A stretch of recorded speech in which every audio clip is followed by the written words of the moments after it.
what arguments we can present to convince Hindus and atheists to justify animal sacrifices of the Old Testament?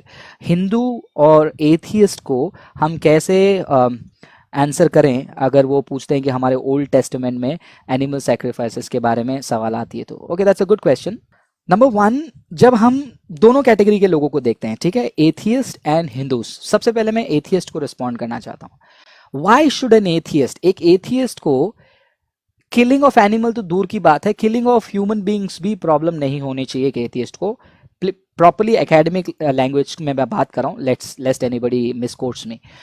Academic perspective से even Richard Dawkins है ना, हाँ, Richard Dawkins भी कहते हैं, मैं वो कोट पढ़ के सुनाना चाहता हूं। वी आर सर्वाइवल मशीन्स, ये रिचर्ड डॉकिंस का कोट है, आप गूगल में चेक कर सकते हो। We are survival machines, robot vehicles blindly programmed to preserve the selfish molecules known as genes. This is a truth which still fills me with astonishment. यहाँ पर Richard Dawkins का कहना यह है कि हम सब सर्वाइवल मशीन हैं, हम रोबोट की तरह अंधाधुंध प्रोग्राम किए गए कि सेल्फिश मॉलिक्यूल को जो है हम सेव करने के लिए, या सेल्फिश मॉलिक्यूल को हम सेव करने के लिए जो है चुने गए हैं। और एक और मैं बता देता हूं उनका एक और कोट, रिचर्ड डॉकिंस का एक और मैं कोट आपको बता देता हूं, ये एथियस्ट लोगों के लिए है।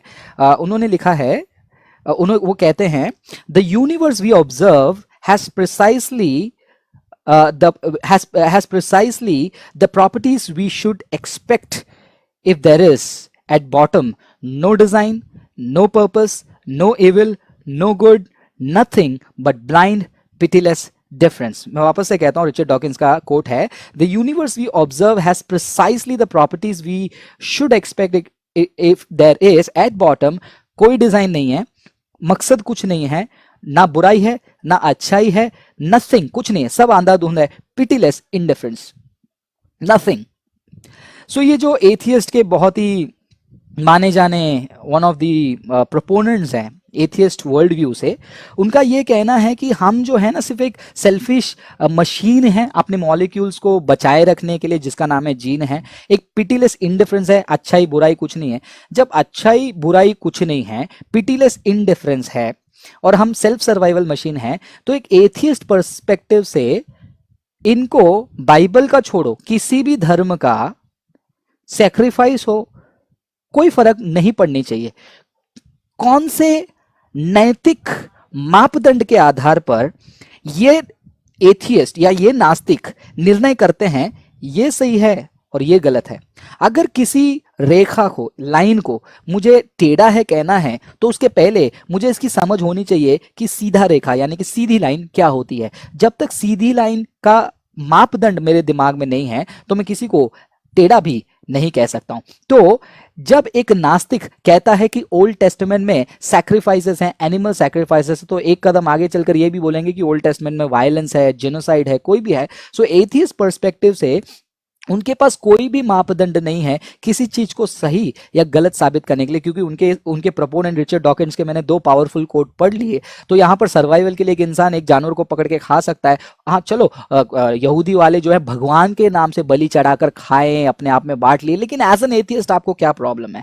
फर्स्ट, एज एन एथियस्ट आपको यह प्रूव करना पड़ेगा कि आपका मापदंड है जिसके आधार पर आप किसी चीज को ईविल बोल सकते हो। लेकिन अगर आपका मापदंड नहीं है, आप किसी चीज को ईविल नहीं बोल सकते, तो बिब्लिकल सैक्रिफाइसेस आप क्वेश्चन उठा ही नहीं सकते हो। दूसरी बात, अगर आप ये प्रूव कर सकते हैं कि आपका मापदंड क्या है तो हम आगे बात कर सकते हैं, लेकिन हम क्लियरली लॉजिकल पर्सपेक्टिव से समझ सकते हैं ये मापदंड जो है नैतिक मापदंड है, और ये नैतिक मापदंड जो है अचानक से यूनिवर्स में फैलते हुए नहीं आएगा। अगर मैं किसी को देखकर कह रहा हूं, मान लीजिए मैं एक आदमी को देखकर कह रहा हूं कि भाई तू उसका पैसा चुरा मत, उसको नुकसान होगा, तो मैं एक व्यक्ति दूसरे व्यक्ति के नुकसान को बचाने के लिए तीसरे व्यक्ति को मैं कह रहा हूं कि तू उसका नुकसान मत कर। तो आप देख रहे हो, मैं नैतिक निर्णय लेने से पहले, नैतिक सजेशन देने से पहले तीन लोग कौन इन्वॉल्व है?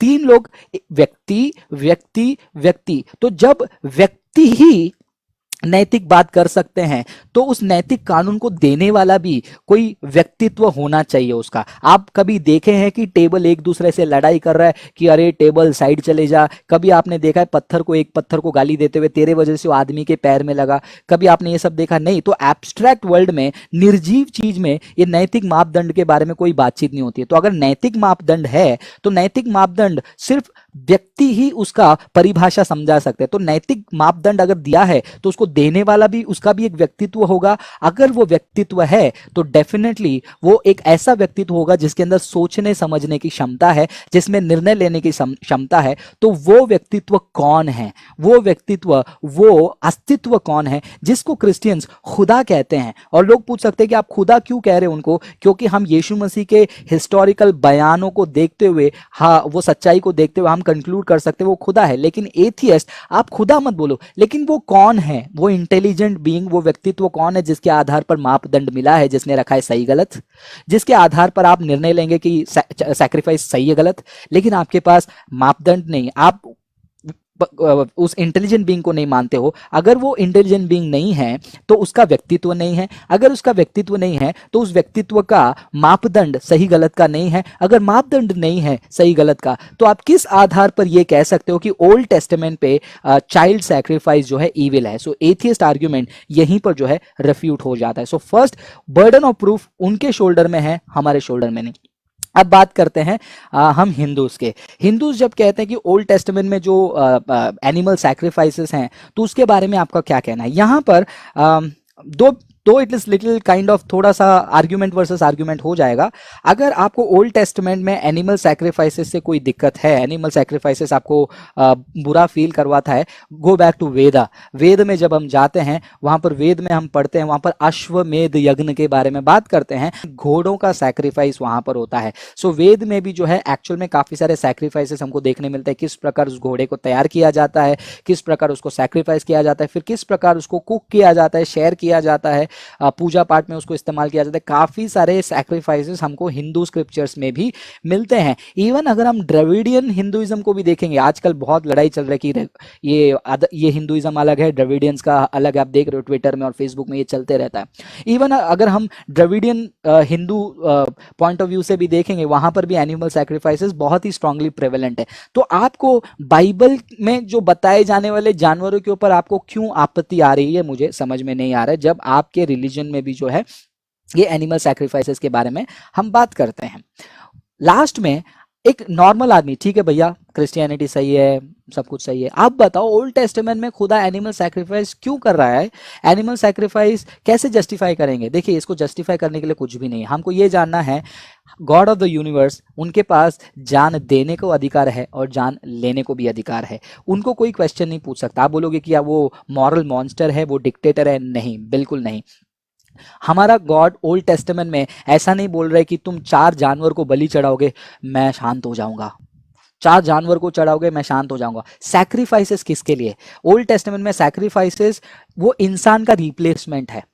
वो इंसान अगर वहां पर मर जाएगा तो आपके लिए क्या बड़ा रहेगा? जरा देखिए, जहां मैं कई बार एक्सप्लेन कर चुका हूं, जहां पर भी माफी क्षमा की बात आती है, वहां पर एक पार्टी को एक सैक्रिफाइस करना बहुत जरूरी है। अगर वहां पर सैक्रिफाइस नहीं करना है तो जो इंसान गलती कर रहा है, जो क्या कहते हैं ना, वहां पर होम बलि चढ़ा रहे हैं, पाप के लिए जो सिन ऑफरिंग वगैरह दे रहे हैं, तो वो क्या कर रहे हैं? वो बछड़े के ऊपर हाथ रखकर क्या क्या वगैरह बोलकर उसको बलि चढ़ा रहे हैं। सो ये बछड़ा जो है उनका जगह ले रहा है। तो क्या आप ये कहने की कोशिश कर रहे हैं कि परमेश्वर क्रूअल हो गया कि इंसान को छोड़ दिया, इंसान को पकड़ के वहां पर सैक्रिफाइस कर दे? नहीं, राइट। तो वहां पर परमेश्वर ने जो है रास्ता निकाला। और ओल्ड टेस्टामेंट के सारे सैक्रिफाइसेस एक शैडो है मसीह का, जो हम कोलोसियंस में पढ़ते हैं, और वो शैडो मसीह में पूरा हुआ जब मसीह खुद हमारे लिए एक मेमना बना और वो क्रूस पर जो है उसको बलि चढ़ाया गया। तो ये आपको समझना है।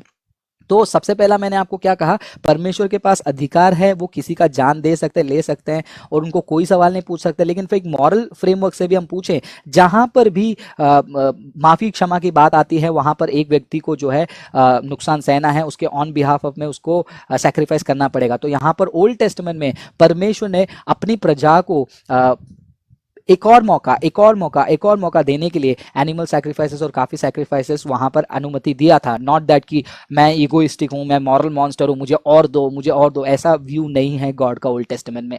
और जो लोग कह रहे हैं कि एनिमल सैक्रिफाइसेस ये क्रूअल है, वो कह रहे हैं कि परमेश्वर को मनुष्य को ही खत्म कर देना चाहिए था। I think our biblical God is more gracious than today's people, जिनका माइंडसेट ऐसा है कि मनुष्य को मार देना चाहिए। फाइनली, और वो सैक्रिफाइस खत्म नहीं हुआ है, वो सैक्रिफाइस क्रूस में आकर खत्म हुआ, जब यीशु मसीह ने आपके लिए और मेरे लिए क्रूस पर जो है अपना जान दिया और वो मेमना बना, ताकि हम आज़ाद हो सके हमारे पाप से। सो दैट अल्टीमेट सैक्रिफाइस को आप देखिए, शैडो को नहीं। वापस से मैं कंक्लूड करता हूं जो मैं कहना चाह रहा था, लंबा एक्सप्लेनेशन था जानबूझकर, क्योंकि मैं चाहता हूं कि इसको मैं बहुत ही अच्छे से डील करूं। नंबर वन, एथियस्ट जब बात करते हैं उनका कोई मापदंड नहीं किसी को ईविल गुड बोलने के लिए। मैंने रिचर्ड डॉकिंस के 2 कोट आपको पढ़ के सुनाया है।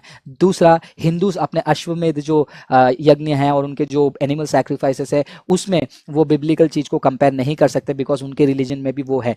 और क्रिश्चियनिटी में जो सैक्रिफाइसेस है वो मैं गॉड को अपीस करने के लिए, गॉड को खुश करने के लिए, गॉड के गुस्से को ठंडा करने के लिए नहीं, बल्कि ये लॉजिकल इंसान का रिप्लेसमेंट, और जहां पर उसके जगह पे वो बलि चढ़ाई जा रही है, ये सारी चीजें हम देख रहे हैं। और वहां पर कहीं पर भी हमको गॉड का ईगो देखने नहीं मिल रहा है, बल्कि गॉड का ग्रेस देखने मिल रहा है, और उस ग्रेस का जो कॉन्ज्यूमेशन है वो क्रूस में देखने मिला। इसीलिए वो गीत मुझे बहुत अच्छे से याद आता है, उस क्रूस की क्या बात है जिसने हम सबको बचाया, यीशु मसीह ने मेरे लिए तेरे लिए लहू बहाया।